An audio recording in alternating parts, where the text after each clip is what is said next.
Reilly has re-signed for Kilmarnock. The 29-year-old left Rugby Park in the summer to link up with manager Tommy Burns at Reading. Reilly went under freedom of contract after 7 years with Kilmarnock, but he didn't settle at Reading and rejoins his old team on a 3-year contract and for an undisclosed fee. In racing, aided and abetted by John Spencer, he's aiming for 3-3. Hearts defender Paul Ritchie returns after suspension for the visit of Kilmarnock. And for the Rugby Parkers, Mark Reilly's back from Reading and in contention for a midfield spot. To the shock news, and Gordon Smith will certainly have something to say on the subject. Kilmarnock manager Bobby Williamson also joins us tonight. He'll be concentrating on the football. Comment about another club, but from the players' point of view, how do they react to changes like this off the pitch? I don't see how it could have affected the Celtic players today. No, as Gordon said earlier, he was the general manager, he wasn't the manager of the club. And I remember when Alec left Kilmarnock, we lost their next game. I noticed that Wolves won their game well today. So it can go either way. All right, well, let's get to the action. There's plenty of it from both north and south of the border tonight. Hearts' stuttering start to the season has come as a surprise to everyone. 2 wins in their last 13 games is a long way from their thrilling form of last season. Today, Hearts entertains the in-form Kilmarnock side, whose championship challenge is looking more impressive week by week. Killie had gone 9 matches without defeat before today, but they have a poor recent record at Tynecastle. Dave McPherson doesn't. He was celebrating his 400th appearance for the Maroons. Rob McLean is the commentator. Hearts manager Jim Jeffries hasn't hit the panic button. The only team changes are the inclusion from the start of left-back Gary Naismith, who replaced injured Rob McKinnon last Saturday, and Vincent Guerin comes in for Jose Kitongo. Here's how they'll shape up. There's no place in the starting lineup for defender Paul Ritchie, who's available again after suspension. The back four is left as it finished the defeat at Dundee. Grant Murray is the defensive midfield player, and Guerin will float between the middle and up front. Stephen Adam's strike rate this season tells you much about Hearts' struggle to find form. A goal-scoring hero last season, he's found the net just twice this time around. Kilmarnock are unchanged from the 11 who started last week's 2-0 defeat of Celtic. Gus McPherson still recovering from injuries on the bench, alongside returning Mark Reilly. Ali McCoist is still injured. Dylan Kerr is a long-term absentee, but Bobby Williamson might well have kept with a winning team anyway. Stephen Hamilton continues at right back. The impressive Gary Holt plays the holding role in midfield, and 5-goal Paul Wright can't get a game up front because of the form of Jerome Vareille and Mark Roberts. Keeper Gordon Marshall can boast 8 shutouts in 12 Premier League games this season. He and his defence have lost just 7 goals so far. The referee at Tynecastle is Willie Young.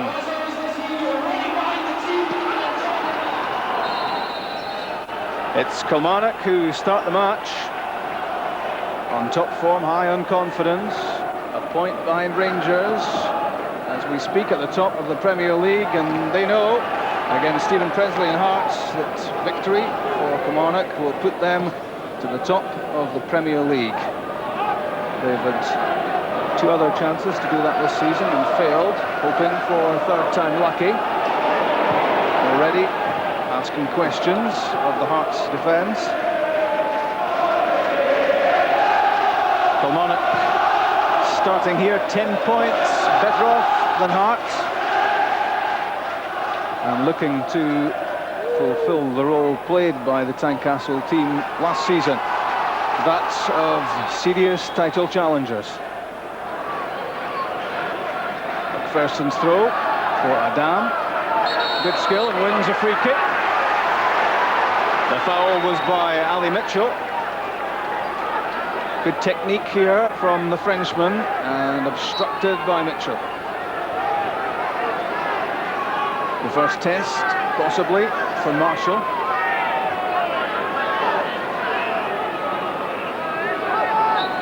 It's the left foot of Fulton. Slipped as he played it! And what a chance in front of goal for Gary McSwiggan. Just 90 seconds of the match gone, and you don't get too many better chances than that to score a goal. In his 4th match for Hearts, McSwiggan misses a golden opportunity to open his account.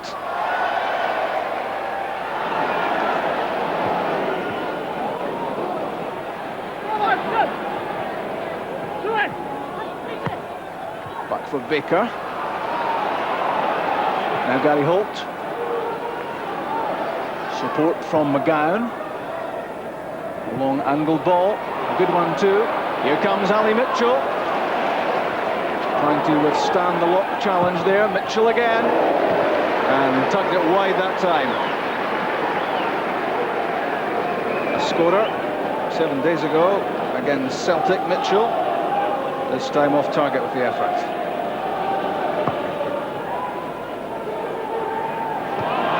Well won by Ray Montgomery, but no real challenge on him.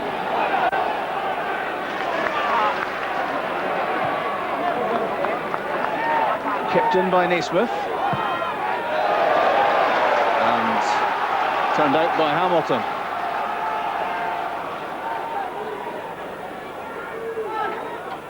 Back from Adam to Naismith. Steve Fulton, change of direction. Clever ball back for Adam, but the striker was marginally offside. Appreciates the quality of the pass, as he should. Well delivered by Fulton. Adam's timing just a fraction out.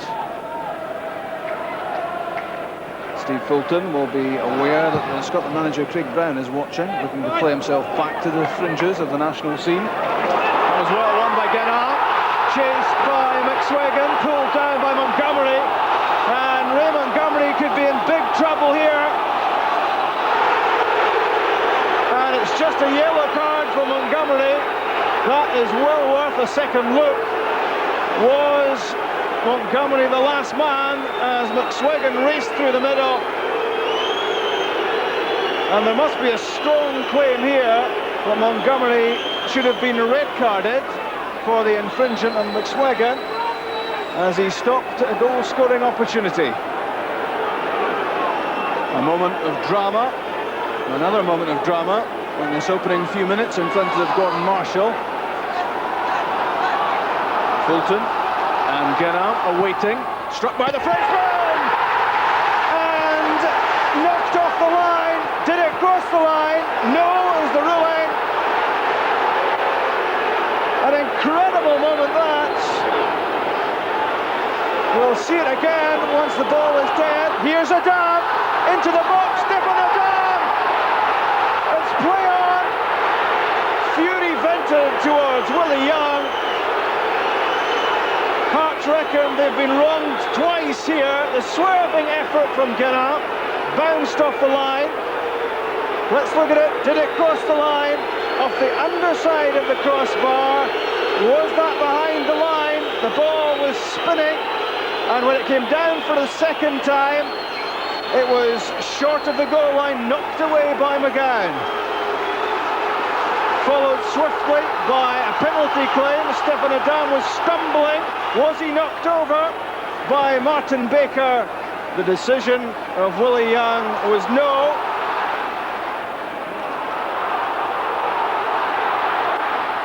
Heart surging again to Albania, and Stephen Adam has scored this time. An incredible 7 minutes gone at Tynecastle. What a start to the match. Adam is on the mark. We were talking about his struggle to get goals, but that is Adam's third goal, and that will be a sweet one for him. He feels he was denied a penalty just moments ago. Hearts take the lead.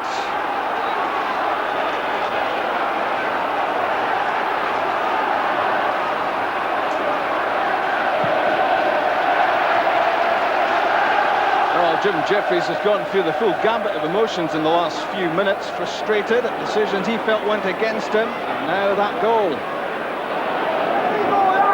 Fulton won the header well against Mahood, nodded down by Guérin towards his fellow Frenchman Adam. Gordon Marshall keeps that in, but this could be dangerous for Kilmarnock. In from Adam! What a miss, Gary McSwagan! Well, he can't believe it. It was on a plate for him from Stephen Adam, and twice in the opening 10 minutes, Gary McSwagan has missed open goals. That one off the outside of the post, after Marshall's blunder seemed to have set up Hearts for their second. What an incredible match. Away from Mitchell. Jerome Vareille, sole figure up front for Kilmarnock. Watched closely by Grant Murray.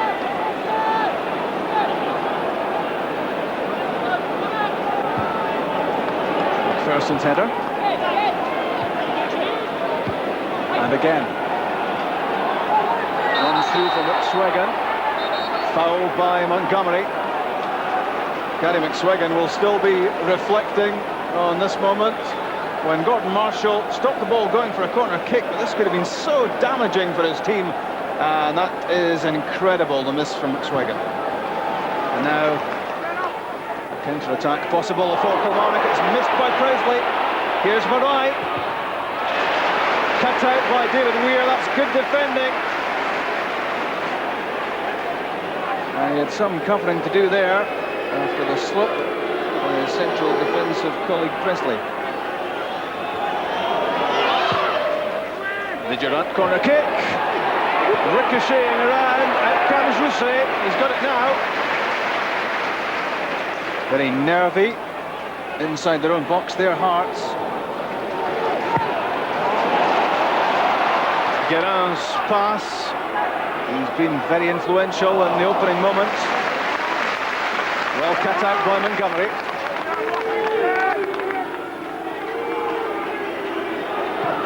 Ian Durrant for Mitchell. Forced to play that with his head. Gilles Rousset in trouble. Well, that's different defending. The diving header stopped that for Gilles Rousset after he'd slipped. Unconventional is the word for it. Guérin again prompting, probing, looking a quality player.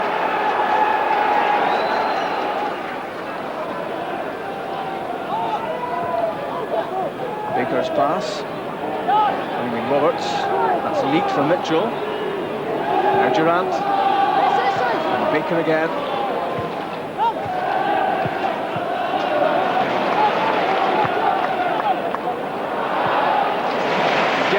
Again, opening play out. Fulton. McSweggan and Adam are the players forward. Stefan Adam is proving too hot to handle at the moment for the Kilmarnock defence. He's getting lots of freedom, finding room, finding opportunities, and his is the only goal so far.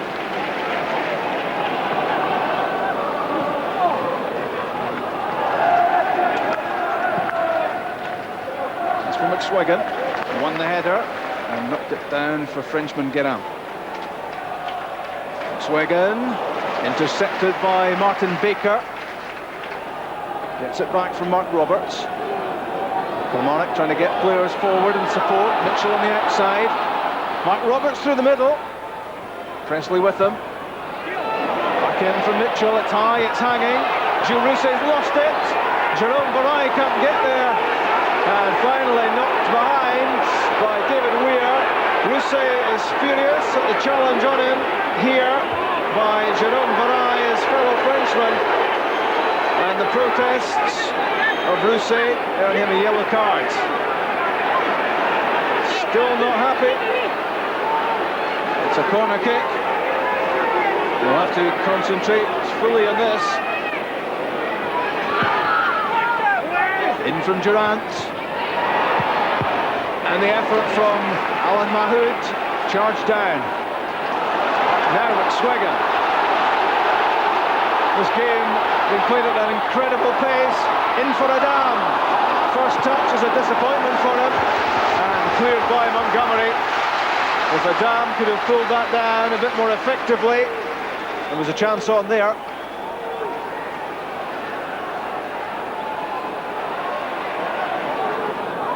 That's good play from Vareille. Just overrun it in the end. Won well by Presley. Guérin took too long. Now Grant Murray onto the ball at pace. Adam with McSweggan in the middle. Murray there as well. McSweggan. Another chance goes a-begging for Gary McSweggan. Again set up by Adam. And he really should have kept that down.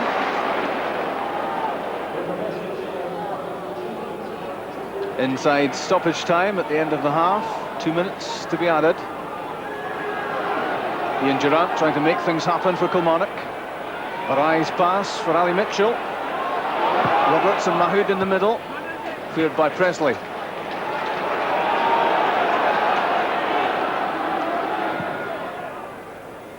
Back in to Mark Roberts. And Dave McPherson happy to let that run.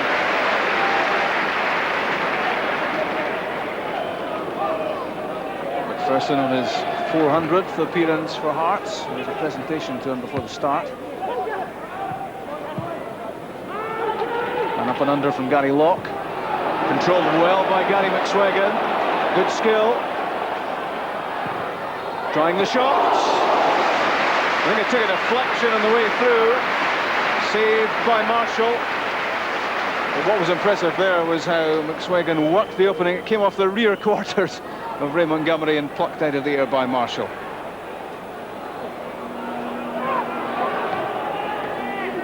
In from Holt.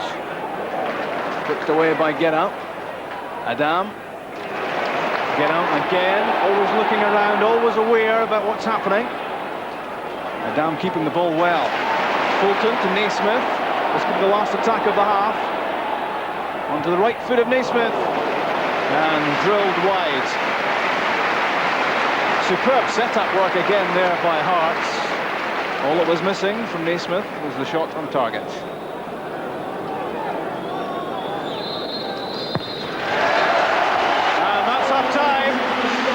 Those of you of a nervous disposition shouldn't really have been watching in the first half. It's been quite amazing, and the star man must surely have been Stefan Adam. He's been absolutely everywhere, and he scored the only goal of the match so far. Gary McSwegan will still be shaking his head as he goes into the dressing room, wondering why he hasn't scored.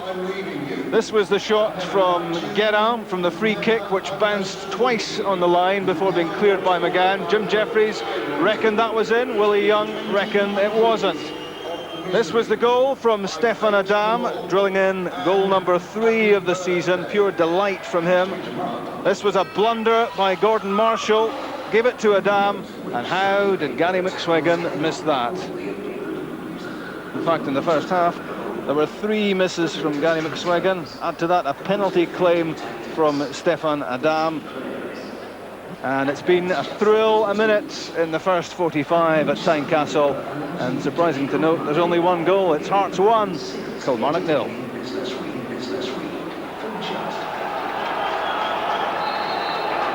Hearts get the match going again. Pre-game, Jim Jeffries was very confident that his team could bounce back from a run of 4 straight defeats. They certainly played with some determination and some ability in the first 45 minutes. Their one concern will be that all they have to show for it is a single goal advantage. That remains fragile in terms of a lead, as they bid not just to deny Kilmarnock the top spot at the top of the table, but get themselves back into winning ways as well. Murray's pass from McSwegan, linking with Dave McPherson. McSwegan keeping himself onside. Out comes Marshall. He's lost it, but he did manage to block that effort from Fulton. Stefan Adam was putting pressure on the keeper, and it looked as if Fulton had a real chance to score, saved by the feet of Marshall. And again from Geraint. Given away by Dave McPherson. Ali Mitchell on the run. Here's Ian Durrant. Good tackle by Grant Murray. Hearts handled that well. Now Vincent Geraint. McSwegan. And the effort from Grant Murray was well hit. But it went wide. But he was well justified in having a crack at goal from this sort of position. Nobody in front of him. The right foot off target. Forward from Naismith. The ricochet fell Gary McSwegan's way. Geraint working it on to Gary Locke. McSwegan again. No way through. That could have been a handy deflection though for Geraint.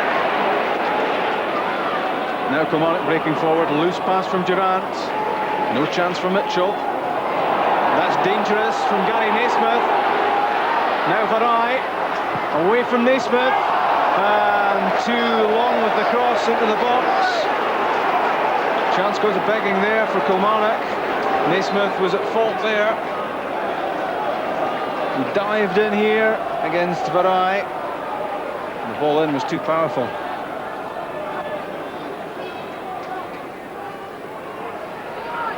Hamilton to Vareille. It's a good determined run from Jerome Vareille, and it wins him and his team a corner kick. He doesn't give up much, Jerome Vareille. Very powerful, very strong, very quick. A double ricochet and a corner kick.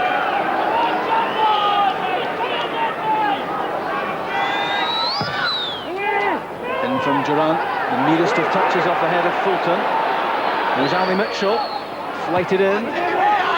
Weir's header. That was McPherson. Cool play from Gerrard. Well defended by Hamilton. It's been an exciting match for everyone. Craig Brown, I'm sure, has been entertained. Out comes Gordon Marshall, he slipped and eventually hacked out of play. Danger games here. It's a treacherous surface at Tynecastle, and I suppose you'd have to say Gordon Marshall did well to get a hand to that, having lost his balance. Now Hearts, in an attempt to seal the points, will bring on top scorer Jim Hamilton. He's on, and the excellent Vincent Guérin goes off. Great performance from him. And now Kilmarnock will make a change. 5-goal Paul Wright is coming on. Ian Durrant will go off at this stage as Bobby Williamson makes his move, trying to salvage something from this match.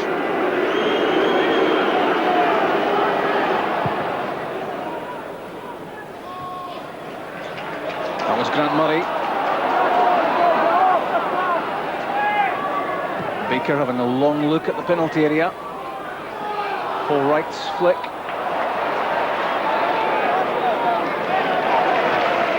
And he was looking to get it back as well from Mark Roberts.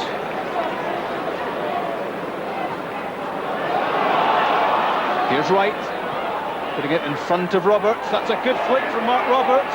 The cut back and Wright! Just wide! What a good challenge that was from Jim Hamilton. That could prove to be crucial.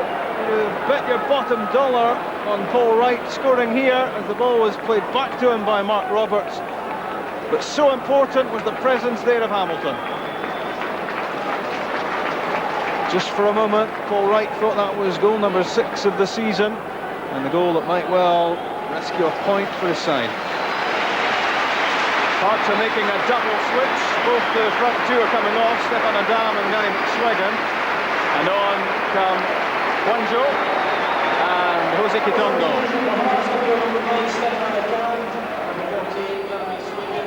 Paul Wright.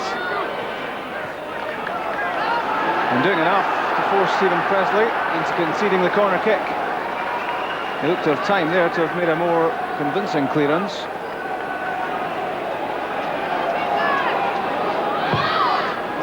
In comes the corner. Naismith got the head to it. It was Wanjo. That was David Weir. Roberts with Reilly just behind him.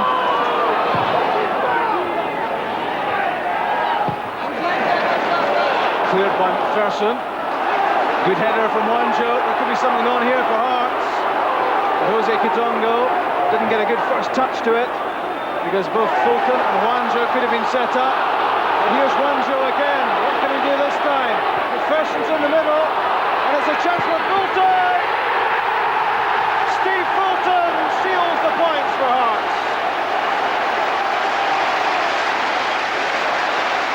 3.5 minutes left of the 90.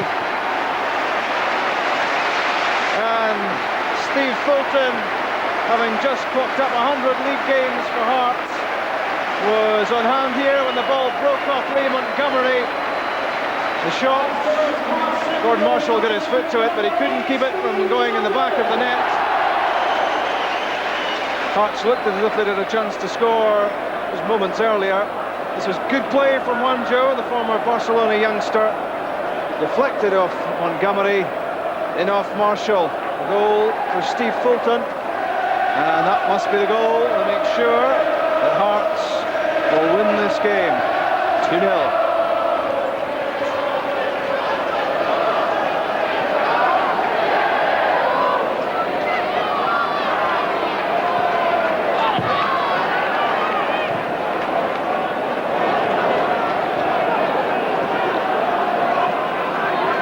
Good turn by Mark Roberts. And again. And Paul Wright pulls one back for Kilmarnock. Gilles Rousset got to it, but he couldn't keep it out. He'll be disappointed with that, Rousset. It was well hit by Wright, but right at the end of this match, this goal gives Kilmarnock some hope that they can indeed get something out of the match. And when you see it again, Gilles Rousset had a horrible deflection to contend with. It came off David Weir. He got his right hand to it, but it trundled into the net behind him. A free kick for Kilmarnock.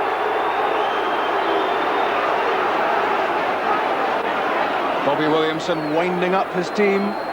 One final effort. 6 to aim at in the area. That was McGowne's head flick, and then Jerome Vareille threw himself at it.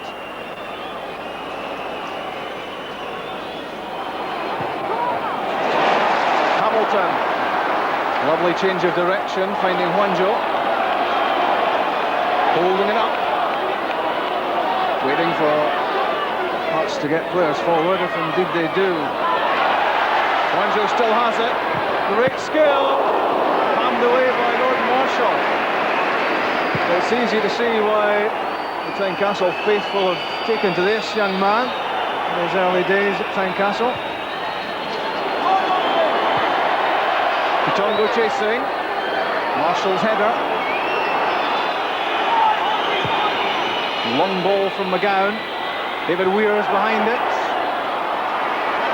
And taken away from the danger area by Grant Murray. Kitongo looking for a free kick, he's not getting one. Holt to Roberts. Gary Holt again. What can he do here? Threaded through, but David Weir makes the clearance. Up onto the roof of the stand it goes. I think David Weir would have happily seen that out of the ground.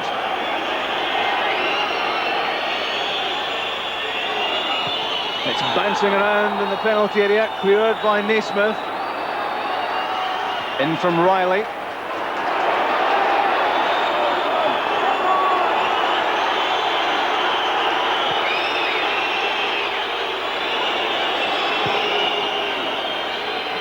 Again, Kilmarnock desperately trying to get the ball into the Hearts box.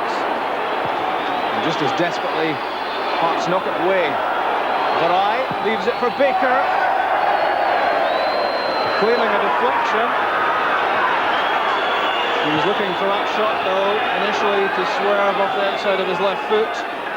In the end, it swung away in the other direction.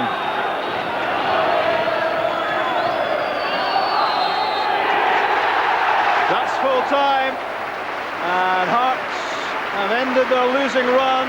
Steve Fulton's goal in the second half proving decisive, because despite the fact that Paul Wright pulled the goal back near the end for Kilmarnock, it wasn't enough, and Hearts get 3 points they richly deserved, and Kilmarnock's unbeaten run is ended. But in the end, 3 points richly deserved for Hearts in a quite incredible 90 minutes. Final score at Tynecastle: Hearts 2, Kilmarnock 1. Jim, I badly needed 3 points for you, but you must feel you should have won that a lot more convincingly. Yes, well, that's the way the luck's been going, and great credit to the boys today. You couldn't have fault them for application, as I say. I've questioned that, but Dundee last week was excellent. A wee bit unfortunate not to take something out of the game. Today they just carried it on, and great determination, and you know, we should have been really 3 up at half time, but and then when we got the second goal, that looked like to kill it off, but we allowed them back in the game, and it makes for a nervy last 2 or 3 minutes. But I think nobody can deny that we deserve to win the game today, so I welcome 3 points. But the most important thing is to get a bit of reward for hard work today, and that's something we need to carry on to the coming weeks.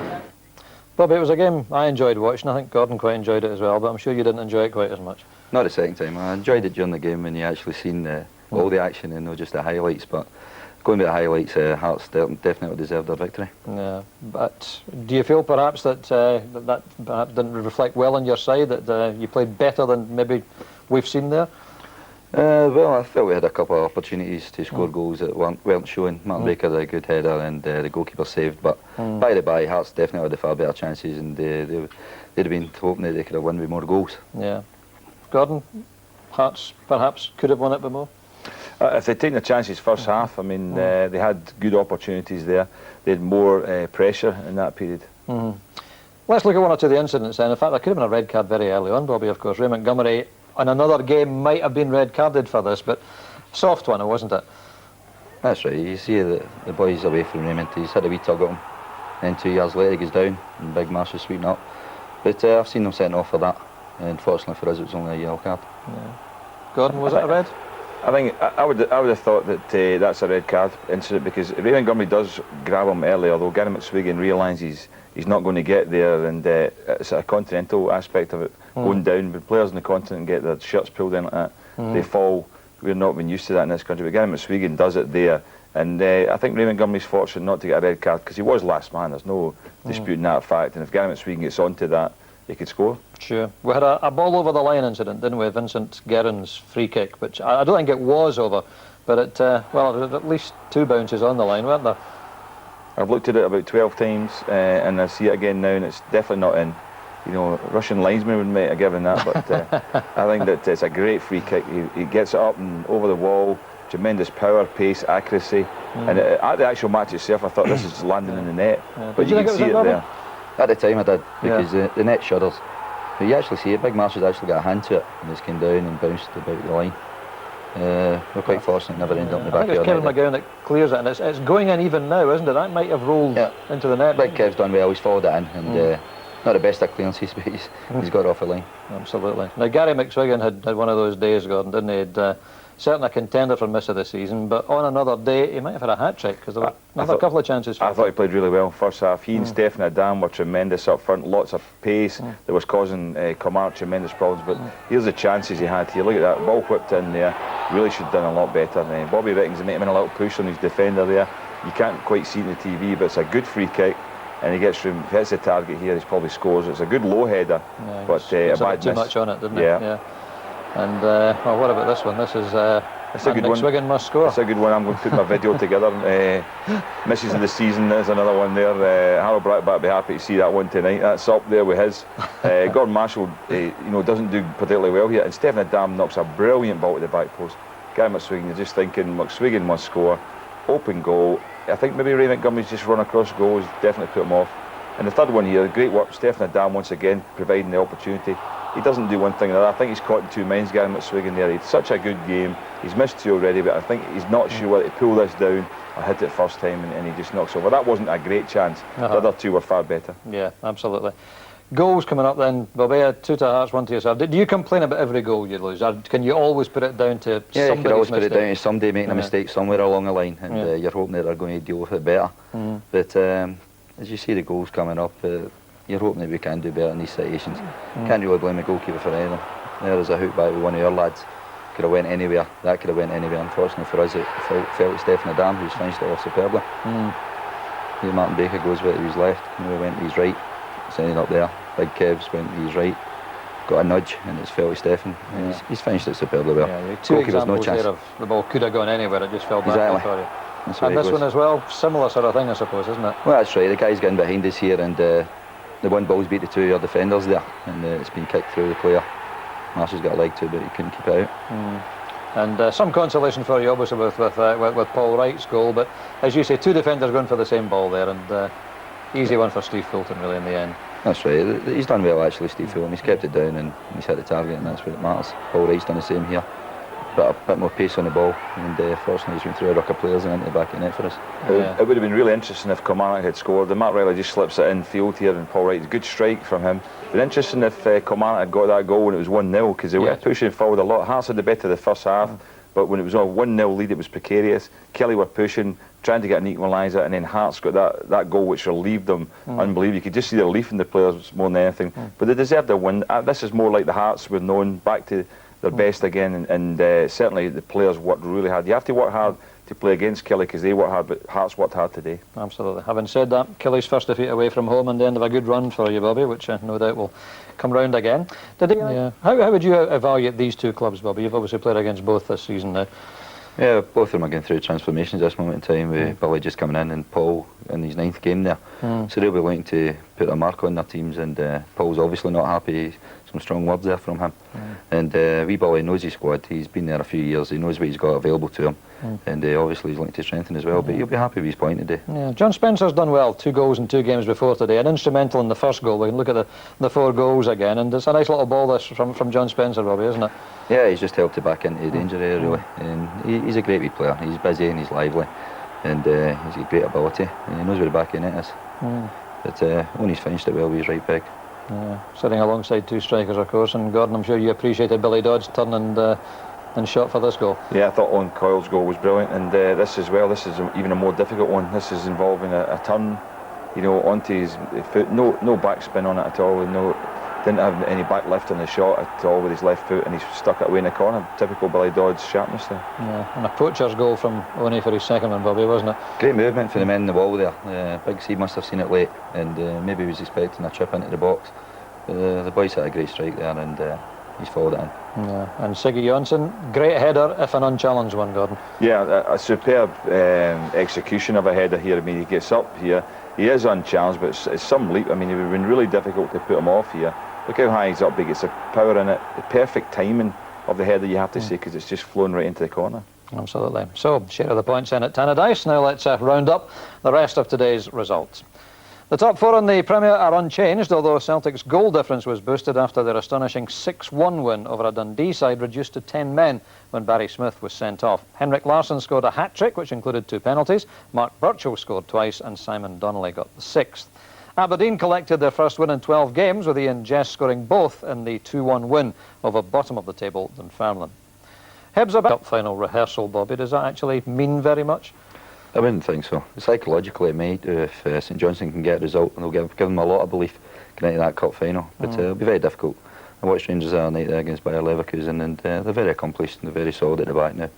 And they've got pace up front, and they could cause them problems. But they might well make a few changes tomorrow. Lionel Charbonnier sadly looks as if he's out for the rest of the season, and that's a big loss to them because he's settled in well, unfortunate. That's unfortunate. He'd been playing well for Rangers, and for them to miss the rest of the season is going to be a big blow for them.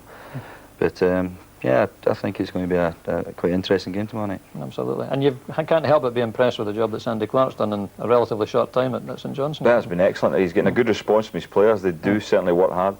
The ironic thing is, if St Johnstone win the game tomorrow, it might put more pressure on them for the cup final, because everyone will be assuming that they can win the actual match. So I'm not suggesting that they should lose deliberately, but I think it will be a hard game. Rangers obviously have had a lot of games recently, coming off the back of our game on Thursday night, which was very difficult. I mean, Rangers were really put through the mill there, and they played hard. Did a lot of work, and they might just decide to make changes for this match. Yeah, and yet, talking about congestion of fixtures, when that League Cup final comes up, it's in the middle of a spell where they've got an Old Firm match, they've got the 2 matches with Parma as well, so that's a big factor for Dick Advocaat using his resources, isn't it? It certainly is, but that's the price of success. Yeah, that's true. Yeah, you'd rather have it that way than the other, I suppose. Well, now your chance to win a VIP day out at your...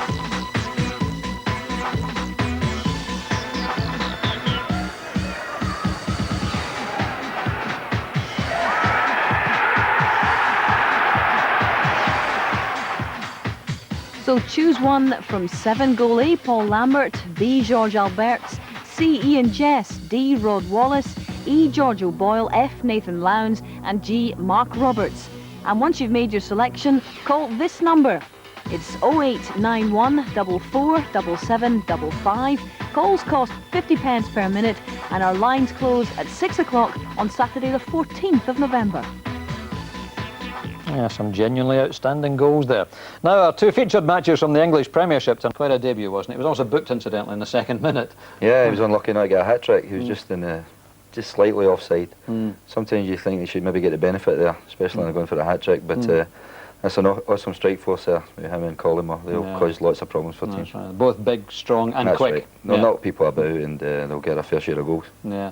Middlesbrough in a flattering position, I said, Gordon, is that fair? I can't see them staying up there for the rest of the season, can you? Possibly not, no. I've seen a few of their games and they look as if they've got faults as well, you know, but they've got some good players. If Gascoigne can get himself together, you know, he'll be a major player for them. But great free kick he scored today. That was a brilliant goal, you know, great swerve on it, but I can't see them staying up there. Yeah. Something that we've seen a couple of times tonight, both in the Kilmarnock Hearts game and indeed in that last game, their challenges in the goalkeeper appearing to go unpunished. Yeah, well, I thought that one was a foul in the Southampton game without question. I mean, he definitely bundled the keeper into the net, and now that Bobby Reilly could believe that he didn't get a free kick for that. Yeah.